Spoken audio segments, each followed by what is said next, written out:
pour Miepges, il n'était pas question de regarder les nazis prendre les vies des juifs des Pays-Bas lors de la Seconde Guerre mondiale. C'est pour cette raison qu'elle n'a pas hésité à prendre tous les risques pour en protéger un maximum. Cette femme très courageuse est née en 1909 à Vienne avant de rejoindre les Pays-Bas à ses 11 ans. Lorsqu'elle avait 24 ans, elle a commencé à travailler pour Otto Frank, un homme d'affaires juif, qui vendait des épices et des pectines, à Amsterdam. Otto Frank avait 2 enfants, dont Anne Frank. Lorsque les nazis envahissent les Pays-Bas, des hommes, des femmes et des enfants juifs sont envoyés dans des camps de concentration où ils vivent dans des conditions dramatiques et doivent travailler de nombreuses heures sans ne presque rien manger. D'autres étaient tués dès leur arrivée au camp. Devant la situation, Otto Frank avait demandé à Miepges de l'aider à protéger sa famille et donc de la cacher. Pendant 2 ans, elle a réussi à cacher les Frank dans un appartement secret.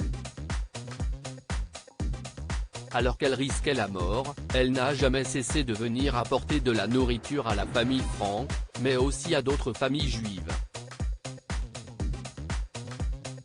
Dans leur maison, Miepges et son mari ont aussi caché un étudiant juif. Miepges et son mari ont été considérés comme des héros seulement.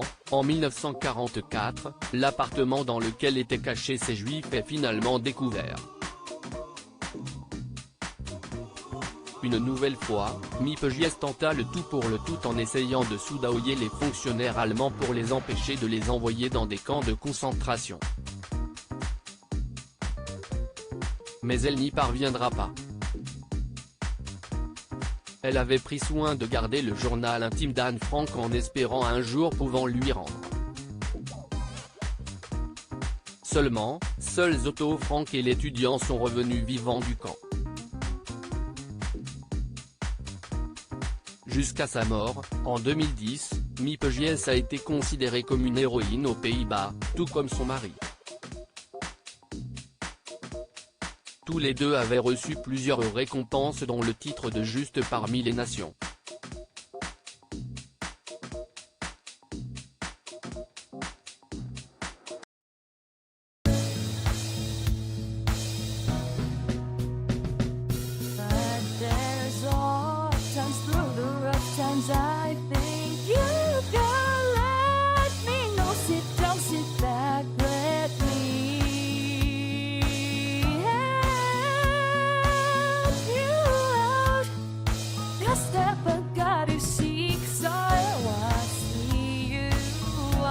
On your